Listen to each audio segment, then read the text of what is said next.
I'm Pat Doris. Welcome to The Story. Tonight, there is a lot happening in the world of transportation in Oregon. That bill to allow folks to pump their own gas, yep, it's passed the Senate and now it's headed to the governor for a signature. And it also looks like one of the last major hurdles for building a new Interstate 5 bridge between Portland and Vancouver is done as well. Oregon lawmakers have found a way to gather $1 billion from the state's piggy bank, well, or at least from its lenders, and that is a big green light for the bridge project. So, of course, that is our big story tonight.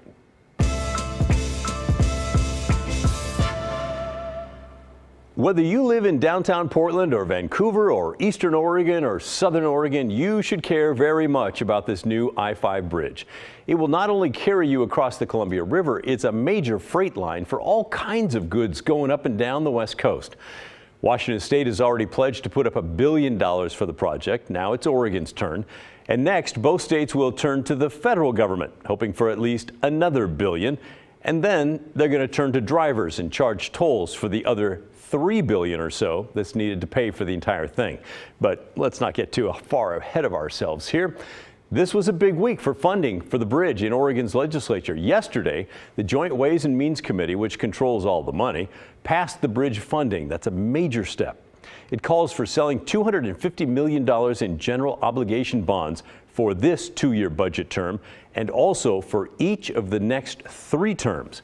Before the vote, Representative Con Pham had a bit of a pointed commentary. She's worried about locking up that bonding money for the next 8 years.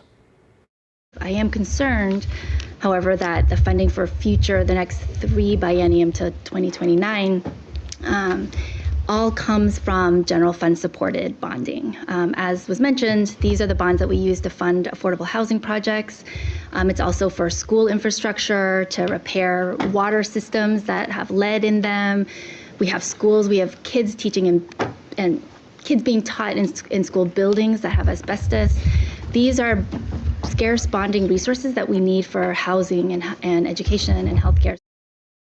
Representative Pham said she is glad the state is using bonding this budget cycle, but it's those future cycles that worry her. And Representative Susan McLean, a co-chair on the Joint Transportation Committee, well, she responded by saying the experts do support this move and it is the right thing to do.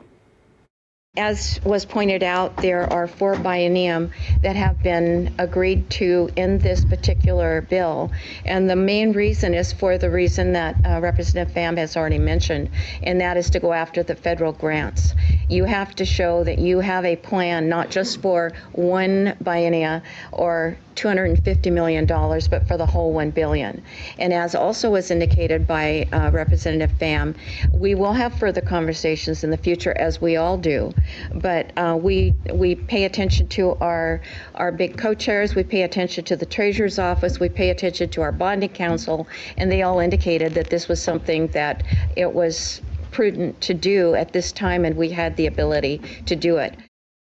All right, so that happened yesterday. Today, I had a chance to talk with Senator Elizabeth Steiner. She's a co-chair for the Ways and Means Committee, the money folks.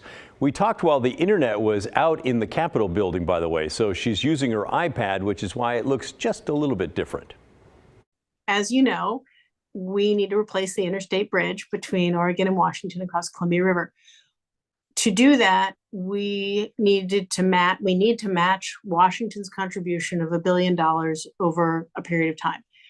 Oregon has accomplished that by allocating $250 million in what we call general obligation bonds for the 23-25 biennium, and then an additional $250 million of general obligation bonds for the subsequent 3 biennia, so 25-27, 27-29, and 29-31, to meet our $1 billion obligation. And that will allow us to go into the federal government to help get them pay for a large chunk of this bridge. Is that unusual to tie up that much money so far into the future? No.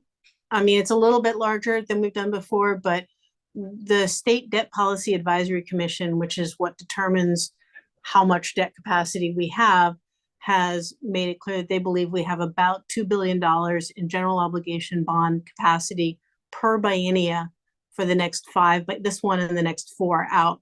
So committing 1/8 of that, which is $250 million per biennium, is not an enormous amount, especially for something as important as the Interstate Bridge. And why not just do a bigger chunk sooner? Well, because we want to be fiscally prudent. I mean, your point about should we be obligating so much that far out, that was the balance. That's always the balancing act, right? And Washington did something analogous. I think they spread theirs out over an even longer period of time. We'll be doing it over 8 years, and I believe Washington's commitment was over 16. So we tried to find the sweet spot between committing too much too early and spreading it out over too long a period of time. And I know in previous versions of bills involving the funding, there was a cap for how much it could cost total. Do you folks have that in this time? No, that's not in. We have not done any policy around the bridge except for getting rid of all of the statutory stuff that was passed in 2013, the last time we were considering the bridge. So basically, should folks just understand that this is the green light, that Oregon's coming up with its $1 billion that needs to make the bridge go? Yeah, it's a good start. It's really important. I mean, obviously there will always be the process issues, and we have to wait for the federal government to come to the table with what we hope will be a substantial amount of money. And we have to go through all the environmental impact and all that kind of stuff. But yes, Oregon is absolutely committed to getting this bridge done. So how about that? And what do you think about all this? The funding bill still needs to move through the House and the Senate, but the stamp of approval from Ways and Means means it is a good chance to go through. Do you think the funding should be spread out the way that it is, though? Or would you rather pay more up front and stretch out the payments longer like Washington? Send us an email and let us know what you think. The address is thestory@kgw.com, or call and leave a voicemail, 503-226-5090. Now, let's talk about the homeless crisis in Portland. Next month, the first city-sanctioned mass encampment for homeless people is set to open in Southeast Portland. This is video of the site. It will house up to 150 homeless people in pods and give them access to sanitary services and case management as they wait for long-term housing. The mayor is hoping to open 5 more sites just like this in the near future. That's the city's plan for moving forward, along with that daytime camping ban that we've been telling you about. It bans camps in public areas from 8 a.m. to 8 p.m. But localities across the state had to make changes when it comes to where homeless people can and cannot camp, thanks to a state law passed in 2021. So what are other Oregon cities doing about this? Blair Best reports. From Hillsborough to Gresham, cities across Oregon have until July 1st to update their rules around homeless camping to comply with House Bill 3115, a state law passed in 2021 that makes camping on public property legal when no shelter is available. With that, I vote aye and the ordinance is adopted. Thank you. Portland made the change earlier this month when council voted to ban daytime camping on public property. Homeless people in Portland will face fines or jail time if they repeatedly violate that rule. In Hillsborough and Beaverton, camping has always been prohibited. Both cities just passed ordinances to allow camping overnight on some public property if no shelter is available. It's banned during the day. So we have more available shelter this summer than we did last summer, much more, but we know it's still not enough for every single person outside. If homeless people violate the new policy, they could face fines. That, again, is a civil, not a criminal. If they continue to violate that, then it could become a criminal trespass, which can sometimes result in jail time. But again, that's a very rare situation. Beaverton is relying on their police bike team to enforce this, with similar fines to Hillsborough or jail time. Although they are there to provide enforcement of our ordinance, they are also there to make sure that folks are getting connected to the services they need. That is always their first goal. The city of Gresham had to make the least amount of changes to its homeless camping rules. It simply adjusted certain wording in the code. The policy itself remains the same. Camping is not allowed at any time unless shelter is unavailable. Through years of doing this work, we've been able to get our population of people experiencing unsheltered homelessness in Gresham is decreasing. because we've had this approach in place for so long. They enforce this by posting campsites for removal and putting those people into shelter. Jessica Harper, Gresham's Livability Services Director, says it's been working. We don't even offer citations for unauthorized camping. Like, we're not going to arrest anybody for unauthorized camping in the city of Gresham for just that violation, because that doesn't solve the issue and it doesn't help anybody. One of the big differences that we're seeing between Hillsborough, Beaverton, and Gresham is the lack of homeless services compared to that of Portland. For example, here in Hillsborough, they don't have a year-round shelter. Now, while it may be difficult to prove, that could be one of the reasons that there's more homeless people in Portland, making the crisis there that much more difficult to manage. And on top of all that, homeless camping has been banned in the suburbs for years. We know ordinances don't reduce the number of folks living on the street. We really have to continue working on our housing solutions to do that. As for community enforcement, these cities encourage people to call the non-emergency line to report any campsites seen on public property. These updated camping ordinances go into effect July 1st. That's in just over a week. Blair Best, KGW News. Thank you, Blair. Up next on the story, a disturbing scene in the city of Redmond, Oregon. A dead raccoon and racist note left outside the mayor's law office. It targeted both the mayor and the only black city council member there. As the community gathered at a recent city council meeting to denounce the crime, testimony from a 10-year-old stood out and certainly caught our attention. Details when the story returns.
On the heels of Monday's Juneteenth holiday, celebrating the news of slavery's end reaching those in the state of Texas, well, we wanted to explore something that's present in many of our communities, but it's not often talked about, especially on a platform like this: racism. The history of racism in Oregon stretches way back into the 1840s, more than a decade before the territory became the 33rd state in 1859.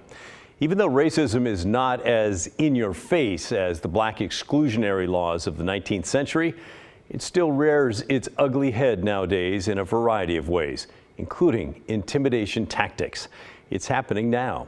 Police in the city of Redmond in Deschutes County, population 35,000, are investigating a hate crime against the mayor as well as the only black person to sit on Redmond's city council. A raccoon that was abused and left to bleed to death was dumped on the front door of the mayor's law office. Next to the animal was a racist note that mentioned the mayor and black councilor by name. Certainly racial. It was very hateful, and it's unfortunate. This was an unfortunate example of you still have some wackos out there who don't get it. People have to get over the fact that things change. Redmond's not what it was 50 years ago. It's a diverse community now, and some people just have a hard time accepting that. There were no security cameras to get a look at the person responsible. Police are still trying to figure out who did it. Last week, the Redmond City Council spoke publicly about the incident for the very first time. And Mayor Ed Fitch explained the prejudice against his black colleague has been going on since he was elected in 2020. In the last 2.5 years, I've seen Clifford continually attacked as a counselor. It's not because of what he does or his background, it's simply because of the color of his skin. Here's a guy who's a Navy veteran, a former law enforcement officer, and dedicated to helping small businesses, particularly those downtown. And these attacks are just continual, year in, year out. And that, to me, that can be the only explanation. It's not by everybody, it's by a small group of people. We get anonymous letters about it. You saw what happened last Monday. It's just really, really sick, really, really wrong. And I'm proud to call Clifford my friend. Councilor Clifford Evelyn had a message for citizens saying now is the time for people there to ask themselves what kind of a place they want Redmond to be moving forward. The Cowley Act that was carried out at the mayor's personal business office was something out of the 1950s and 60s. For those who do not support teaching accurate and sometimes uncomfortable American history in our schools, this is why it's important to do so. Apparently, history repeats itself and horrible acts of racism are occurring in our town and in our community. Systematic racism is alive and well in certain pockets of Redmond and Central Oregon. Dog whistles and gestures will not deter me from performing my duties as City Council. And along with my colleagues, we will continue to do the work we saw to do for the city of Redmond. A large crowd gathered at the City Council meeting to support the mayor and Councilor Evelyn, as well as decry racism there in Redmond. And although it was made clear that there are small pockets of hate in the area, the problem is perhaps more pervasive than many want to believe. A 10-year-old named Gavin testified at the council meeting, talking about things that he's experienced in elementary school as a person of color. When I was in 3rd grade, I went to a school called Sage. I felt like I belonged. Now I'm in 4th. A lot of people have been calling me the N-word or a monkey, even black boy. One girl said to me, "I would hit you, but that's called animal abuse." That to me, we should not get treated like this. We should get treated equally. This is not fair to us black people. We're told it was actually Gavin's idea to speak in front of the city council following the disturbing incident at the mayor's office, but it is striking to hear that kind of testimony from a child, and it shows we have a long way to go to ensure that everyone feels like they belong. By the way, if you or someone you know has been the victim of a hate crime or a bias crime because of things like race, sexual orientation, or religion, you should report it to the state's bias response hotline. You can call 1-844-924-BIAS. That's 1-844-924-2427. Or you can report it online. Just head to the website right there on your screen, standagainst.hate.oregon.gov. Up next on The Story, it's a religion that preaches racial purity for white people, and it has followers all over the country, including the state of Washington. An investigation into the group's ties in Southwest Washington that may leave your jaw on the floor when The Story returns.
Centralia, Washington is an easy 2-hour drive north of Portland and Vancouver along I-5.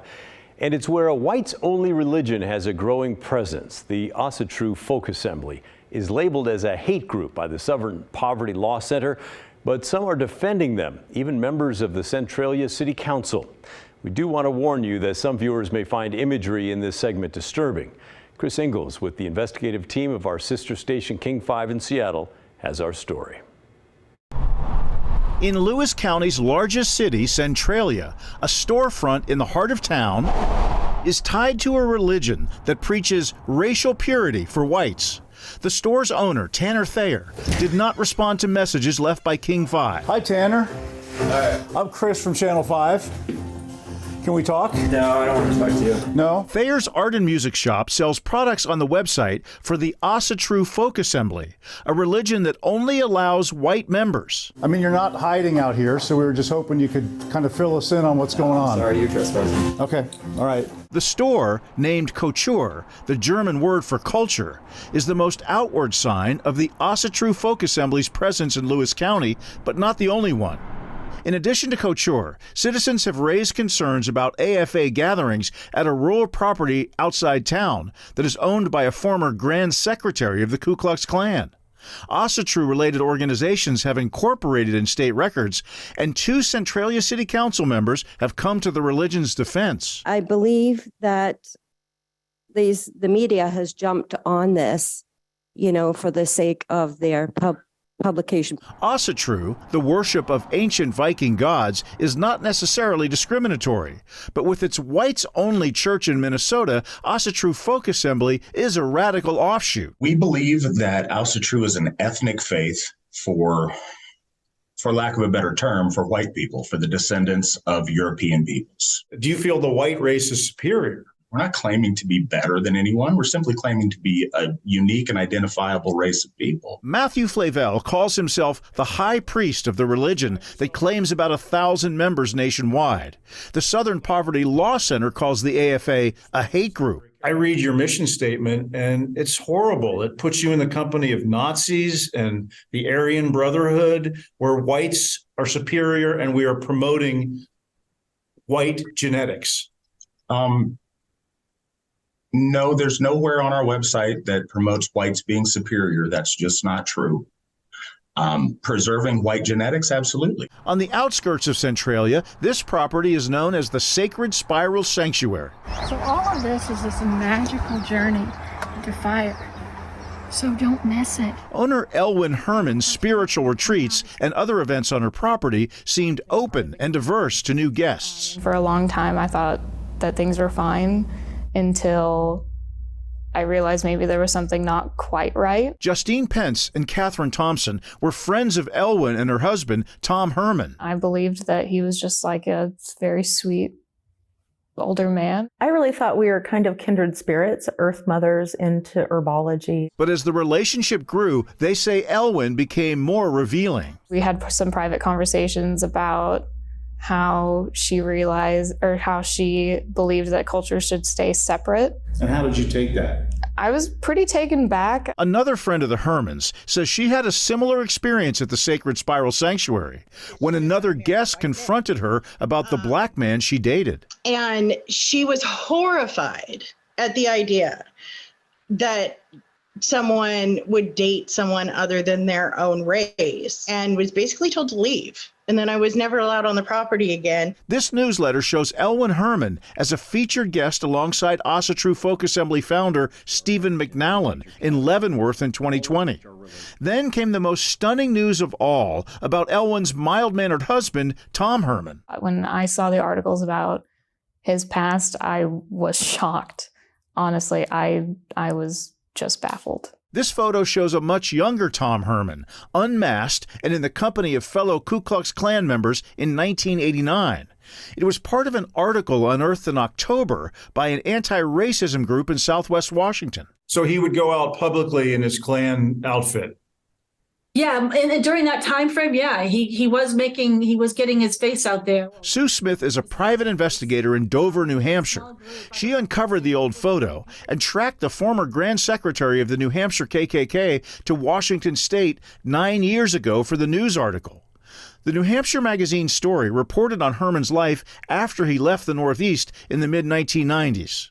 He was a police officer at the time. Both Hermans declined interview requests from King 5, but in a statement, Tom Herman said, "I disavow my activity with the KKK, and I am deeply sorry for any harm that has caused. Racial strife leads nowhere."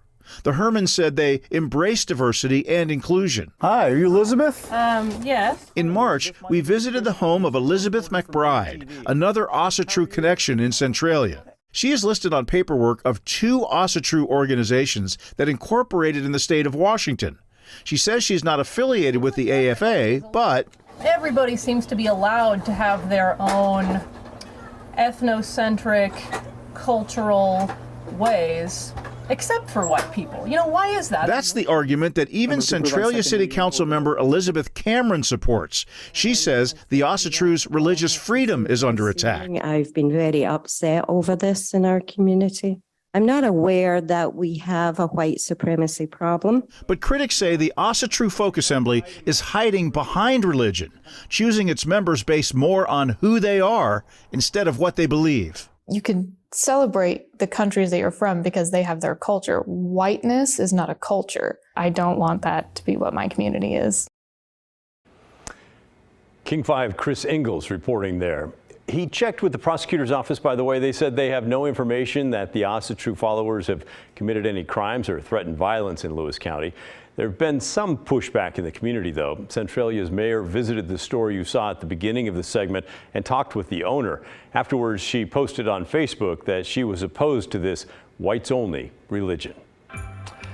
Well, that's the end of our show. Thanks so much for watching. But remember, the story, our collective story, well, that never ends. Stick around now for the news at 6:30, and I'll see you right back here tomorrow.